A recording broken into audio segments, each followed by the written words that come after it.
Não temas, porque eu sou contigo. Não te assombres, porque eu sou o teu Deus. Eu te fortaleço e te ajudo, e te sustento com a minha destra fiel. Isaías 41, capítulo 10. Você já foi chamado ao ponto de abandonar tudo por Cristo ou está disposto a fazer isso? Você já abandonou seus antigos prazeres e suas companhias antigas? E agora você é um separado para Cristo? Se isso aconteceu, não deixe que nada o impeça de aproveitar as riquezas do meu texto, pois cada frase confortável dele pertence a você. Primeiramente, nós somos lembrados de uma doença muito comum entre os bons homens: medo e desânimo. Essa doença do medo veio ao coração do homem junto com o pecado. Adão nunca teve medo de Deus, até o dia em que descumpriu o seu mandamento. Quando o Senhor Deus caminhava no jardim da viração do dia, e Adão ouvia os passos do Todo-Poderoso, ele apressava-se para entrar em comunhão com Deus, da mesma forma que uma criança querida fala com um pai amoroso. Mas no momento em que tocou o fruto proibido, ele correu e se escondeu. E quando Deus disse: "Onde estás, Adão?", Adão foi todo encolhido e trêmulo, pois ele estava com medo de Deus. É o pecado, a consciência do pecado, que nos faz todos covardes. Apesar de ele, que nos fez, ser um fogo consumidor, e nós devêssemos sempre ter um temor santo dele, o medo que causa a escravidão não teria nunca vindo ao nosso espírito se nós não tivéssemos, antes de tudo, transgredido a sua lei. O pecado é a mãe do medo que nos atormenta. E, irmãos, o medo permanece nos homens bons, porque o pecado permanece neles. Se eles tivessem atingido a perfeição do amor, isso expulsaria o medo, pois o medo traz tormento. Mas uma vez que a carne ainda está neles e os desejos ainda se esforçam para comandar, até o mais santo dos povos de Deus fica às vezes aflito com o escárnio do filho da escrava. Ele foi banido, pois ele nunca poderá ser herdeiro com a natureza do livre. Na medida em que a divina graça cresce e aumenta em poder, o medo diminui. E quando o pecado é cortado pela raiz e tem seus ramos tirados, então nem dúvida nem medo irão nos maltratar novamente. Tira-nos dessas casas de barro. De uma vez, nos livrará de todo o pecado que nos habita. E nosso espírito irão buscar a Deus como as faíscas procuram o sol. Mas até então, desde que por motivo de fraqueza, o pecado prevaleça às vezes, o medo também prevalece e nós somos tristemente humilhados. O medo vindo com o pecado, sendo sustentado por ele, logo encontra alimento com o qual vai viver.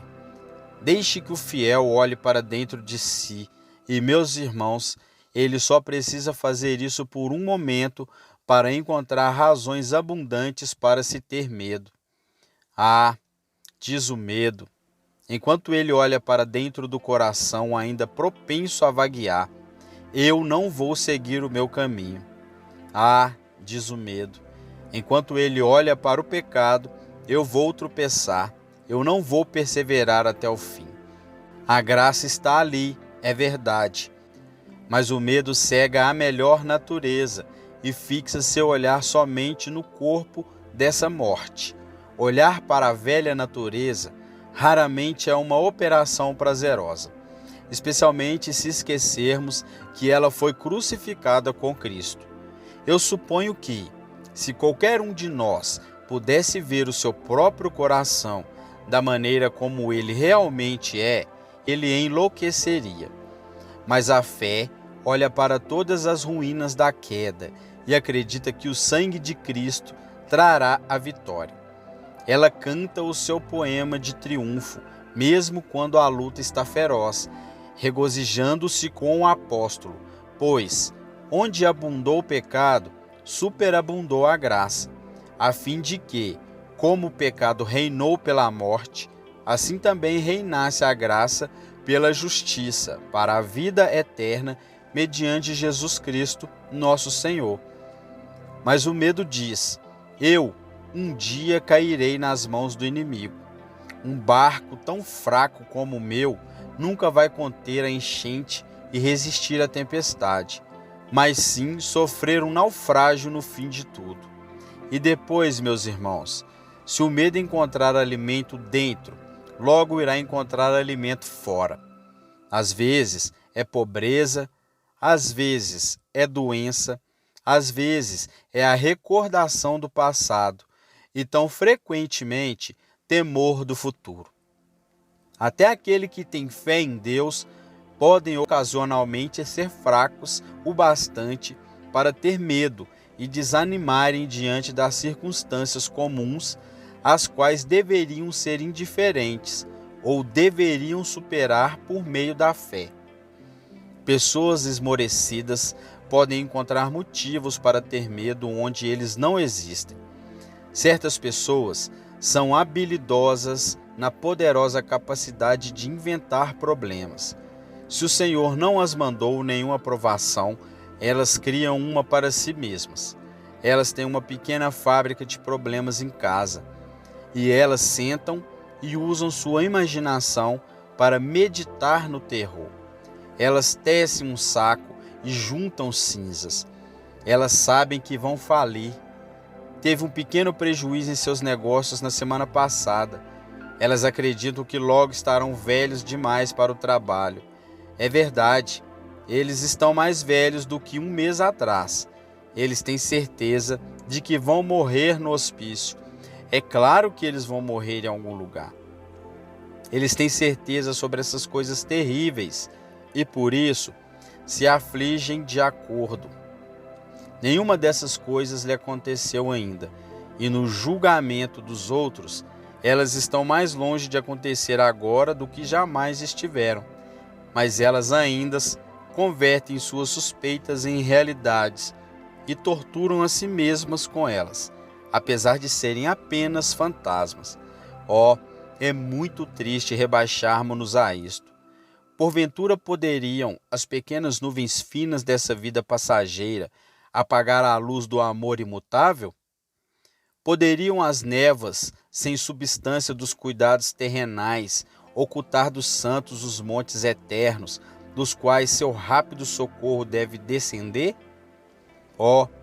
A vergonha e o pecado mais fundamental que os herdeiros do céu, enriquecidos com toda a plenitude do Senhor, devem temer, vaporizar e desgastar suas almas com sonhos infantis de males que nunca virão.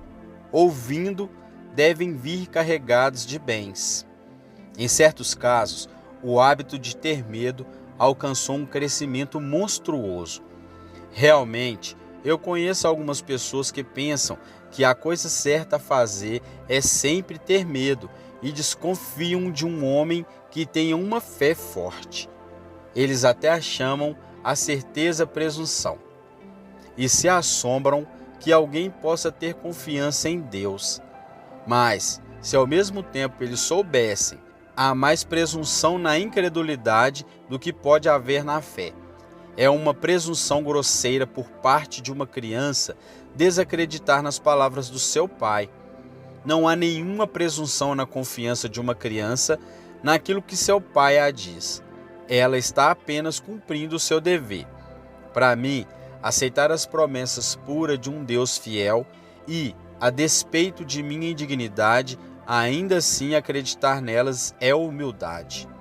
Mas para eu tomar essa promessa dos lábios do meu pai e começar a contestá-la e a questioná-la, nada melhor que o orgulho tentado esconder a sua nudez com a mais fina gaze de modéstia fingida.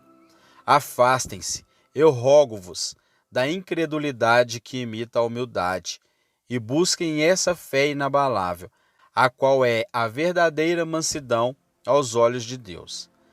Ainda, eu não culparia todos aqueles que são muito dados ao medo, pois em alguns casos, melhor é o problema deles do que o pecado deles, e melhor a desventura do que a falha. O Senhor mente fraca nunca se tornará um coração grande, mesmo se você alimentá-lo com o mais fino trigo.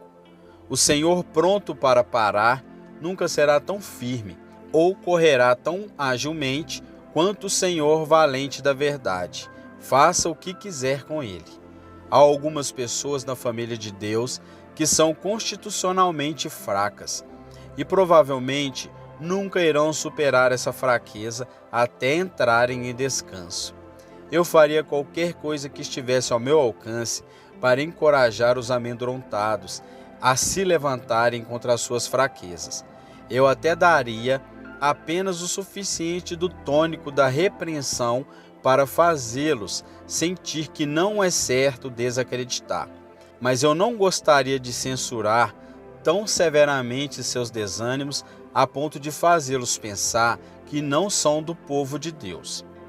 Eu digo a vocês, senhores, eu preferiria que vocês fossem ao céu rastejando de quatro, com nenhuma canção em suas bocas, do que ir ao inferno presumindo. É melhor ser um cordeiro de perna quebrada no coração de Cristo do que ser o mais forte bode no rebanho de Satanás. Deus nos livra de sermos fortes e poderosos em nós mesmos, mas, ao mesmo tempo, há vários males ligados ao medo, e cada filho de Deus deveria estar em guarda para expulsá-los. Em todo caso, muito pode ser feito, despertando-nos a clamar ao forte a força para superar nossa descrença. A tristeza não precisa ser perpétua em nós. Eu sei que dizem que algumas plantas de Deus crescem melhor nas sombras. Eu acredito que elas conseguem crescer, mas eu gostaria de testá-las um pouco sob a luz do sol e ver se elas não cresceriam melhor dessa forma do que o seu melhor já tinha sido até agora. Há flores preciosas da graça, as quais são regadas constantemente pelas lágrimas do sofrimento, mas parece-me que o orvalho da consolação alcançaria este propósito da mesma forma, que o Senhor possa visitá-las e trazê-las para fora da terrível cova e do terrível lodo. Que elas tenham bom ânimo, pois o Senhor diz a elas: não temas, não te assombres. Que se relembre antes de terminarmos este ponto, que até o mais forte dos servos de Deus estão sujeitos ao medo. Davi era um homem muito forte e ele derrubou Golias, mas nós lemos que em uma ocasião, quando ele estava na batalha, ficando Davi muito fatigado, então, às vezes os mais dignos dos heróis do Senhor têm seus momentos de fraqueza. Nós costumávamos falar do nosso Duque de Ferro, e havia um homem nas Escrituras que era um profeta de ferro. Este era Elias, o tesbita, e ainda assim ele se assentou debaixo do zimbro e clamou: basta, toma agora, ó Senhor, a minha alma, pois não sou melhor do que os meus pais. Os melhores dos homens são apenas homens, na melhor das hipóteses, e os mais fortes dos homens são fracos se a mão poderosa de Deus é afastada por um tempo.